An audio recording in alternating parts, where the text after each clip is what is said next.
Welcome to Haunting History, the podcast that reaches back into the past for the events that still haunt us today. Tales of true crime, mystery, and the macabre. And when we're lucky, the stories were history and the people who lived it and the paranormal meet. Now, who doesn't love a good ghost story, right?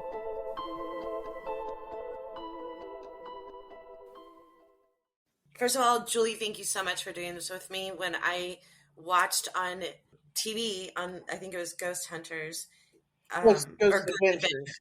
Ghost Adventures, you had some incredible EVPs. So I wanted to, I'm just so grateful that you agreed to do this. And who I'm talking to is Julie Nunes, who is another docent for Point Surlite Station, but she's also in charge of all the paranormal groups that come in.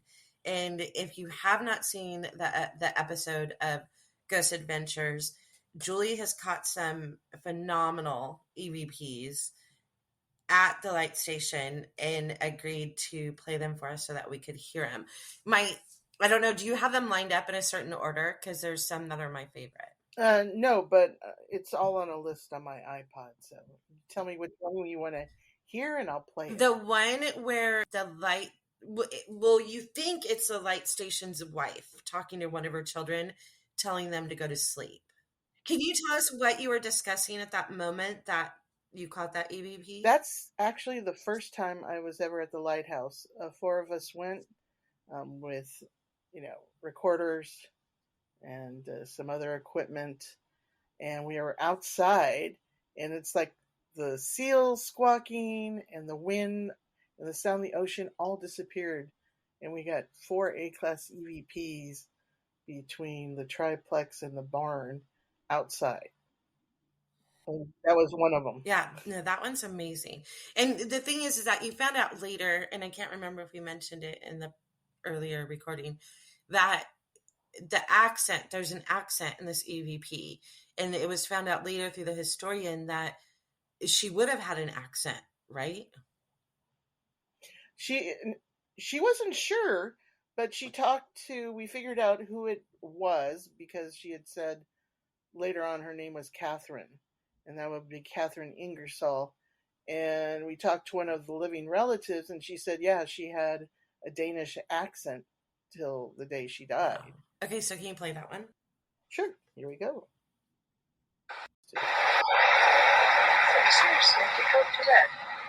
Is the lighthouse keeper here with us? You'll repeat a couple times too. Is the lighthouse keeper here with us?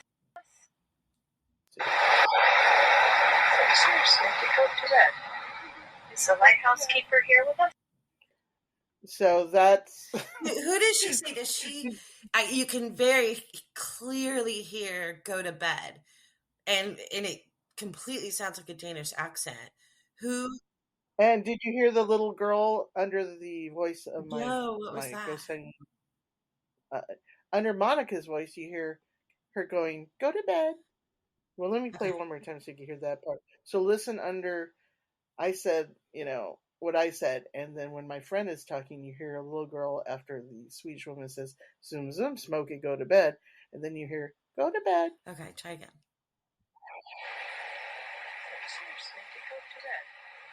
Is the lighthouse keeper here? Oh, you can hear it. Yeah. And the Ghost Adventures tested all these. I had to send them all in, and they said, these are the real thing. We've never heard such great ones in our life. No, I wonder why she called her Smokey.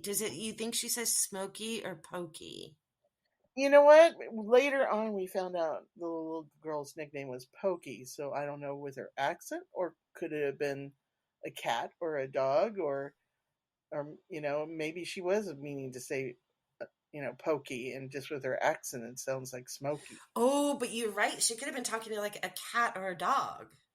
And that's why the little girl repeated it. Yeah, maybe. And that's so crazy. So this wouldn't be a response to anything you said. This would be something residual playing over and over again. Right. Correct. That's so crazy. Okay, play it one more time. Okay.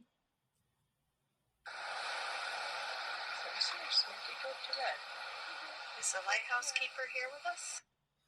Yeah, that's crazy. And to find out later that she would have had that accent, because it's clearly an accent. Right. And there were no children on the tour that evening. It was a moonlight tour.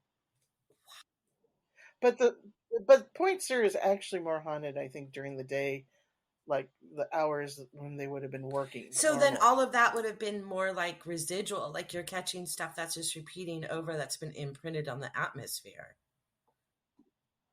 Correct. And we're right in the ocean. We're on Franciscan greenstone, which has quartz and iron ore in it, and it's magnetic. So we got all these like natural recording devices from the earth. All right there. All converged in that one area. Yeah. Okay, so you have another one that you didn't find out till later, where you heard the EVP, but it didn't make sense until you found out later that there might have been some kind of, I don't know how to say it. I mean, I wasn't going to say an affair, but some kind of, some kind of canoodling going on the side. So this was in the triplex where 3 families lived in 3 sections. And I have 2 recordings a month apart from each other, both referring to this affair. And to tell the story, you had no idea when you recorded this or heard it that there was ever any indication that this had gone on. Well, no. And when you hear "You liar, you kissed her," and then a month later, "Oh, shame on you." So we go to Carol, the historian. What's up with the affair in the triplex? And she looked a little bit in shock, and she says, "How do you know about that? There's only 2 of us that know about that, and we played the EVPs for her." And she's going, "Okay, I don't think you girls are crazy or smoking anything funny now. I'm a believer." That kind of changed her from a skeptic to a believer. Yes. Okay, play those. Yes. Okay, this is the first one we got. "You liar, you kissed her." Okay, I'm going to knock, and can you finish the knock?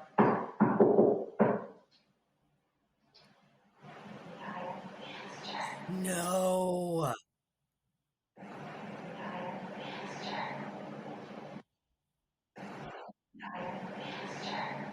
And then a month later, oh my gosh. "Oh, shame on you." Just words, like right in here. And it sounds like the exact same voice.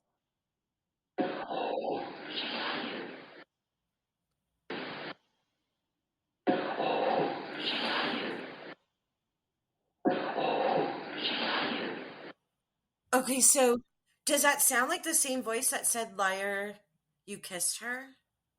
It almost sounds a little bit deeper, but it happened in the same exact spot from a month earlier, so I'm thinking,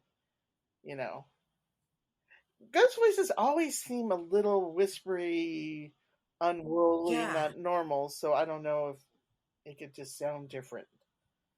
Okay, can you do me a favor? I'm not going to say anything. Can you play, or "You kissed her," and then "Oh, shame on," and I won't say anything. Just play both of them one time. Okay. So we can compare the voices.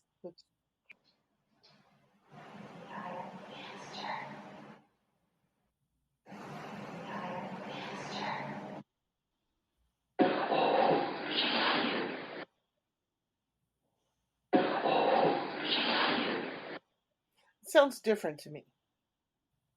But I assume it's the same. It's, what are the chances the same spot talking about, something that sounds like an affair? See, and to me it sounds the same. And again, this would be like a residual thing. Right. Yeah, right. We had like half intelligent and half residual the first time we were there.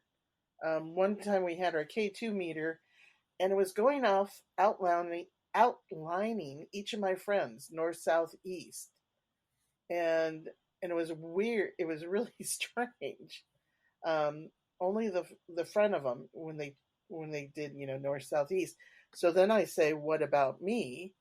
And Monica got something different on her recorder, same time than I did, and mine says, "I'm setting this up. It sounds like a girl." Let me play that for you. Now that's an intelligent one here. Solid. 1. That's weird. What about me? Can you try my back? Solid. 1. That's weird. What about me?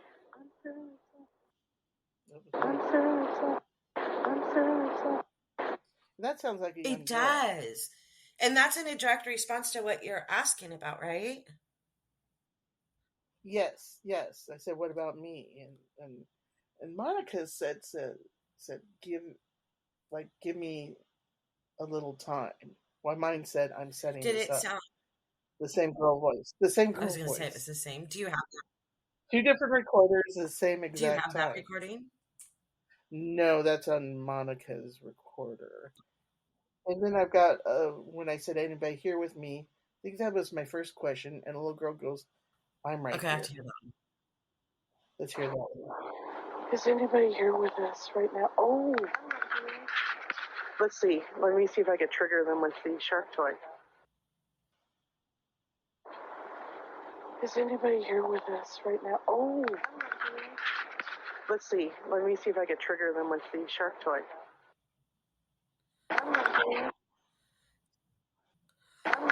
Wow. That is so so clear. I'm right here. Yeah, and there's another one which was really interesting in the triplex and all the different buildings. There was a ghost that would set pieces of wood from the old-fashioned kind of board and plaster walls when we were restoring, and would place them perfectly up and down, horizontal, vertically in doorways.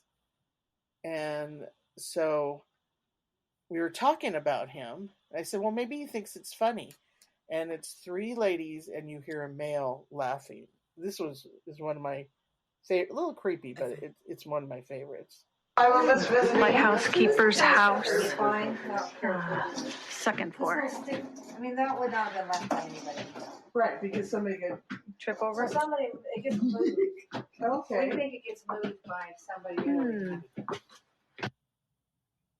No. Do that one again. Somebody, it gets moved. Okay. We think it gets moved by somebody. So, Wait, you got to do that one more time. Isolate the laugh. okay, just laugh. Okay, let me do this. Somebody, it gets moved. Okay. We think it gets moved by somebody. Somebody, it gets moved. Okay. It gets moved. It gets moved. Oh my gosh. If you would have heard that, would you have freaked out? No, I'm the one who runs towards sounds and things. I don't run away, I run towards. That sounded... It didn't sound... I mean, I know that you said it sounds creepy, and it is creepy because no man was there laughing. So in that way, it's creepy, but the laugh itself sounds like a nice laugh. Like, ha ha ha. Yes, and we're thinking maybe maybe had some mental Oh, why do you think disabilities. that? Maybe somebody was there, and maybe that's why his laugh was kind of a little bit like that, but we can't And why do confirm you that. think that? Why is that a thought? Just is the tone of the laugh and how he laughed, and it wasn't scary. Some people it scares, but it was more childlike. Yeah, it doesn't sound... It sounds like how you were saying that the wood was being moved and stuff, like he was being a jokester. Yeah, and that's what I call him, jokester. Oh my But god. he hasn't been around since before COVID. I don't know where he went. I did get mad. I got mad at him once because he set some of the wood with nails up, and I said, "You can't do that. You could hurt people." And I think he's afraid to come around ever since. Oh my gosh, do it again. Play just a laugh one more time, because that's insane. Somebody, it gets moved. Okay. We think it gets moved by somebody. That's a crazy laugh.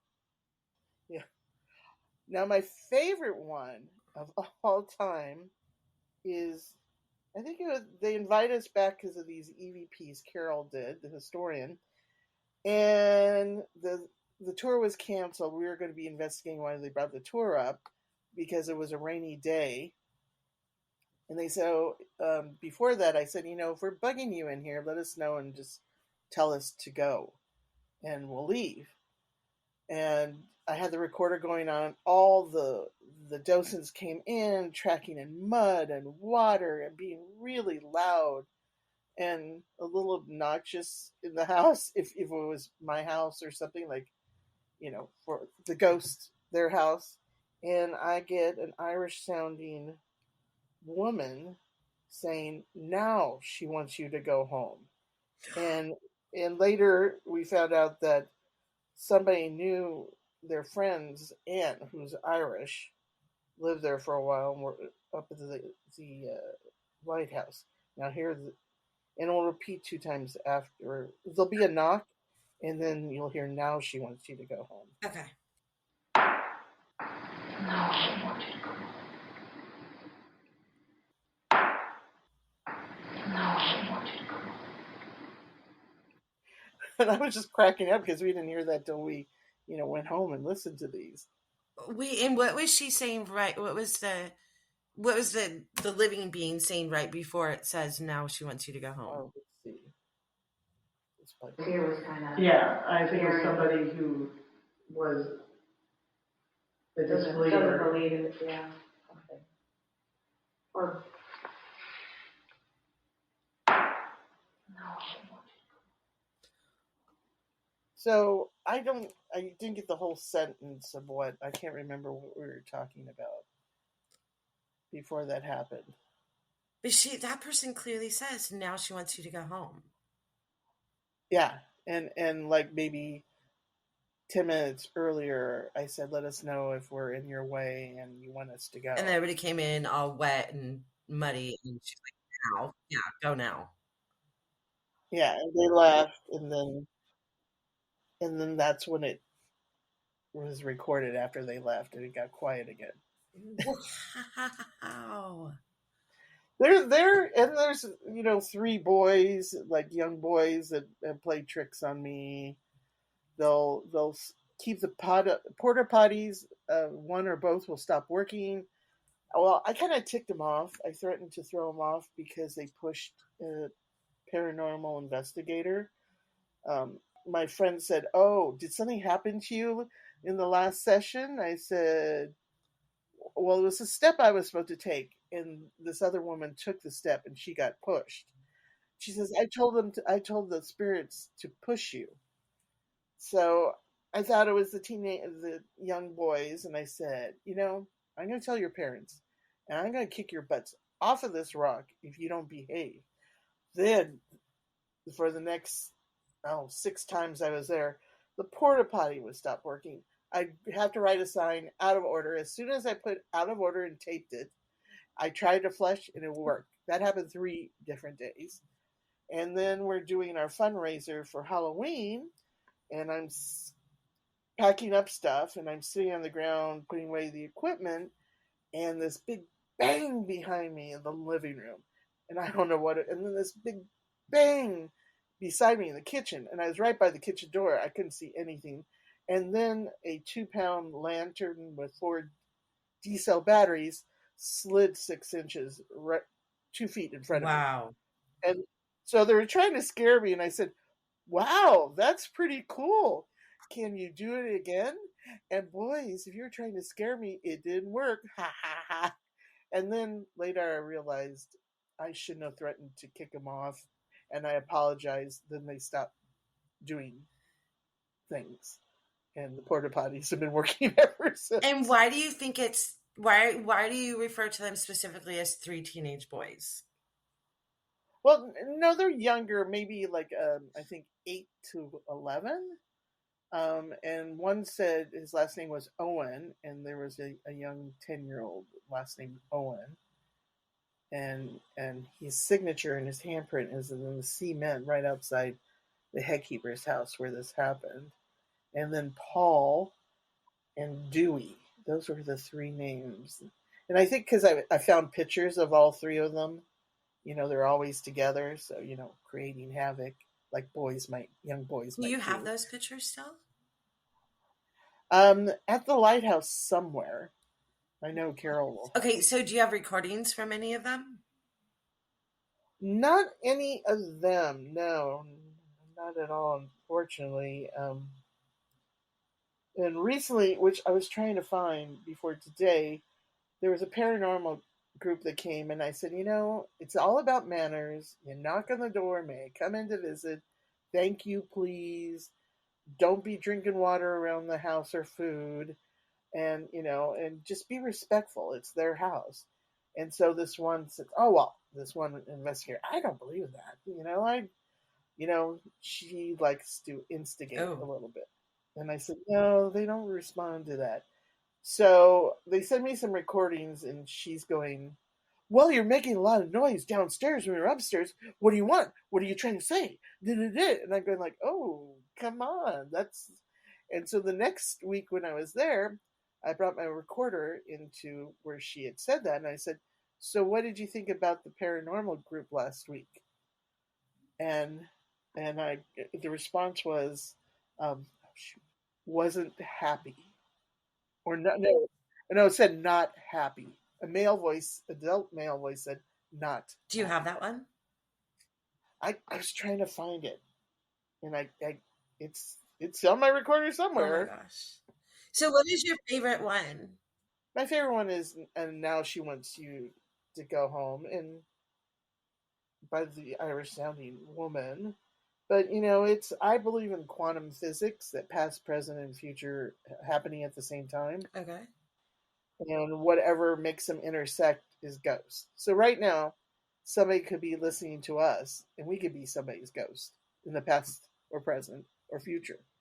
Okay, that was confusing. Now you're going to make me look up quantum physics. Like there's 3 parallels running at the same time, past, present, and future. Right, and something makes them intersect, and that's what ghosts are. But that doesn't explain the intelligent hunting, though. Well, no, it does. It does. Yeah, it does. And also now we have, since just before COVID, we had the National Guard come out looking for drug runners, and they spend a whole week there from like midnight to 6 a.m. or 5 a.m. And we weren't supposed to know they were there, but they came up during a moonlight tour before the docents left. And at the end of the week, one of the docents saw them and said, so, did you love being up here? We just, this is like our Shangri-La up here. And the officer said, we couldn't wait to leave every morning. She goes, why? She goes, well, do you know you have ghosts here? She goes, I've heard we have ghosts, but I've never experienced it. She says, well, what happened? He goes, our CO won't let us tell anybody. But let's just say this. We were known we weren't welcome from the time we stepped foot on until the time we left. What? Okay, so yeah, there goes the military being silent again. Yes. And ever since... First it's UFOs, now it's ghosts. Because during World War II, we had the Navy and Army on the rock looking for subs and airplanes. Right. So ever since then, now we've got military ghosts saying different things. I got one that says Tojo never hides, and Tojo was in charge of the military for World War II. He was the general or admiral or whatever Tojo was. And then others, things have been said, like I said, anybody here with me? And after that had happened, I get a man saying, security, ma'am, which sounds very, somebody military talking ma'am and security. Can we hear that one? Do you have that one available? Oh, jeez. I just have the Tojo never hides, but not that one. Oh, I want to hear that one too. Okay. And you can hear the Tojo never hides better with, earphones.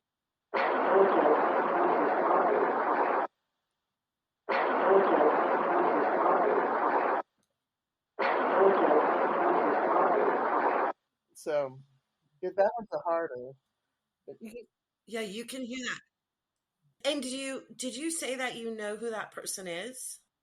Oh, we think we do. We think, because he said we did an Estes session, where you blindfold yourself. Yeah. And we're asking questions like, So he kind of flirts with me. He says flirty things. And I said, I need to see the person I'm dating so we can be friends. And that's it. But um, we got the name of Ken, and we found a picture of some of the military, a group shot of them, and one was So, Ken. do you investigate anywhere else? I've gone to the Stanley Hotel 3 times. A lot of fun stuff has happened there. The Queen Mary is very haunted. Let's see. Usually when I'm traveling, I just go places. My friend lives in Baltimore and went to um, Fort Sumter, and got some things in where they kept the prisoners. It's just, and he thought his place was haunted, and we figured out it used to be a mansion back in the old days, and it split up into several things. It's on top of part of the graveyard, and we figured out there's a couple of maybe caskets they didn't take away with them. And we got a little girl talking and a man saying, "Don't talk to them." And we get that at the lighthouse too. When the kids start talking, usually an adult male will say, "Don't talk to them." Why do you? Okay, so we think that the lighthouse is sort of a convergence of quartz, water. What was the other thing? The salt too, and iron ore, and it's iron ore, and also we got a cell tower there too. So we got a lot of energy things there. The salt, the force of the ocean hitting the rock itself, Franciscan greenstone. So that makes sense why there would be so much activity there, especially if it falls into your beliefs of like quantum physics, that there's 3 different parallels running all at the same time. Right. All of these things would help that. Now, I'm curious though, if you're getting these Class A EVPs elsewhere, what about you? Is it that, I mean, because watching that episode of Ghost Adventures, they were shocked at the level of EVPs you were getting. Yeah, I should play you one from the Stanley Hotel. We could totally do an episode on the Stanley Hotel if you want. Oh yeah. I mean, I would love that. so many stuff happened. I mean, even the Queen Mary too. I haven't done an episode on the Queen Mary. Yeah, Queen Mary. I've seen. I think I saw my first full body apparition there, and found out that's one that a lot of people see. And this is a good one. Where a bunch of ladies were investigating, friends of mine, and we knocked on the door. He said, "Can we come in and visit?" And you hear a woman say, "Come in." So where is this at? This is at the triplex at Point Surlite Lighthouse. This one's really. Oh, in the Point Surlite. Okay, go ahead. This one's really good. Company, I'm Catherine. Come in. We're here just for a quick visit. Come in. Company, I'm Catherine. Come in. We're here just. So that's, and we heard it with our ears too, which is kind of rare. That is insane. So why do you think you get these crazy EVPs? We don't get them A-class all the time. We haven't. It's still a lot. I have talked to people that have been investigating for years that don't have the collection of them that you do. I think it's a combination of my ghost hunting partner and I, of our energies. Who knows? But when both of us are together, we get some stuff, like pretty impressive stuff. Recently, we think we have 2 new ghosts, a young girl and an adult male, because this day we were working, doing the tour and doing the visitor center. It was just like, holy crap, what happened today? Why is it so active today? We're in the kitchen of the head keeper's house, and I go, "Oops, sorry, I locked you out. Stupid me." But I had my recorder going in the kitchen, but I had to walk through the foyer. You hear me unlocking the door in the distance. When I said, "Stupid me, haha," you hear a little girl go, "Yeah," like a little witch laugh. Ooh. And then we heard a toy in the next room start playing, not with our ears, the recorder that was in this baby crib. And then, what did the man say? We heard, and sometimes we'll hear the radio, the old-fashioned radio playing in the background. And a couple of times I've heard with my own ears, and other people have, the piano will start playing, and nobody's there in the house. So It's it's chock full of things, and every single building there's I've captured somebody or something. So for the light station, it's a combination of the earth and the water, and then for you, maybe it's just your energy or vibe that makes people, dead or living, talk to you. And we were only the second people to investigate, and the other group investigated a month before us. So they're probably dying to talk, and now they're so used to me. It's like, it's Julie. But there is this one. This is interesting. So a psychic told me, "Oh, I have a message from one of the ghosts for you. Her name's Ruth. She's in the head keeper's house, and she wants to thank you for all the times you bring flowers. And I've been doing this for 5 years." And she thinks that's very kind. She says, "But one time you usually put them in the living room." She says, "But one time you put them in the kitchen, and if you wouldn't mind, you don't have to, but if you wouldn't mind, could you put them in the kitchen in the future, because she's always in there cooking and she could appreciate them better." One time in 5 years, I put them in the kitchen.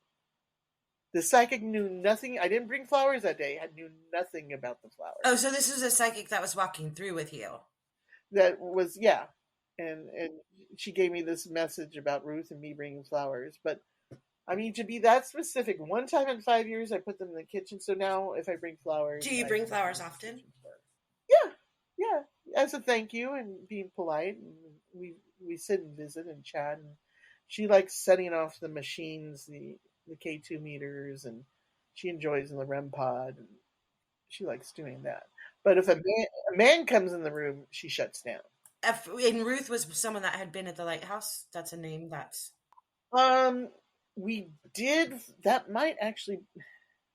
I don't know if we've been ever... I think we've been able to prove that. That might actually be the name of the Irish-sounding woman, too. And the most active ghost is Pokey, the little girl. I mean, I've gone there with a father and daughter, who I worked with the father, and I said, "Pokey, you want to come up and say hi to my friends?" And within 10 seconds, you hear, "Hello." I didn't get on my recorder, but my coworker captured it on his iPhone recorder. Oh, wow. We all heard it with our ears, and we're pointing at the same corner, like, pointing at our ears and pointing at the corner. Oh, you actually heard it out loud? Yes.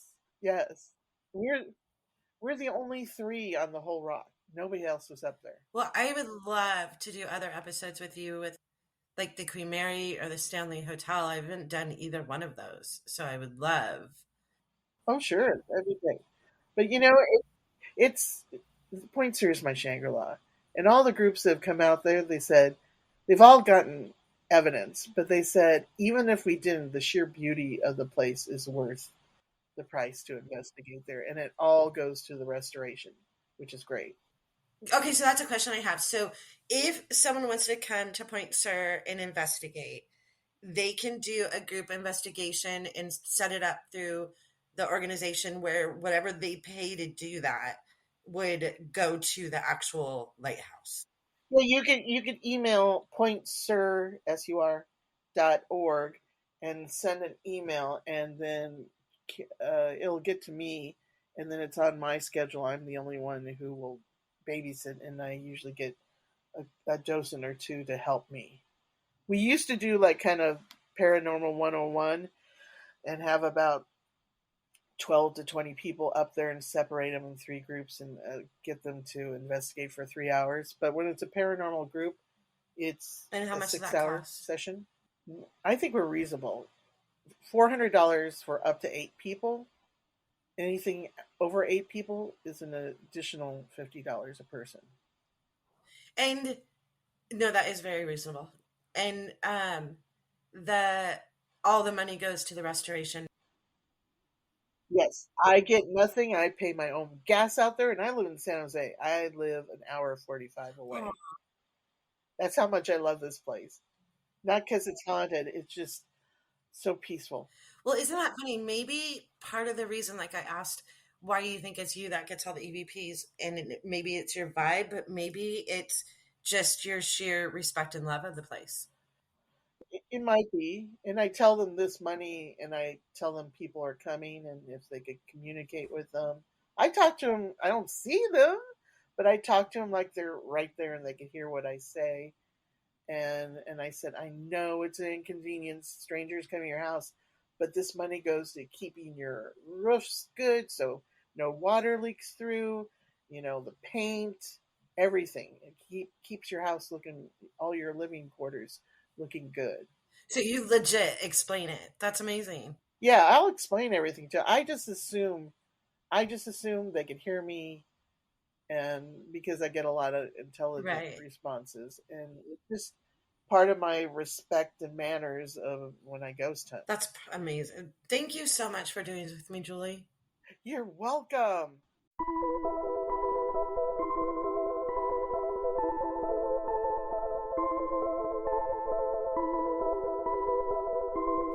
Thank you for listening to this episode of Haunting History Podcast.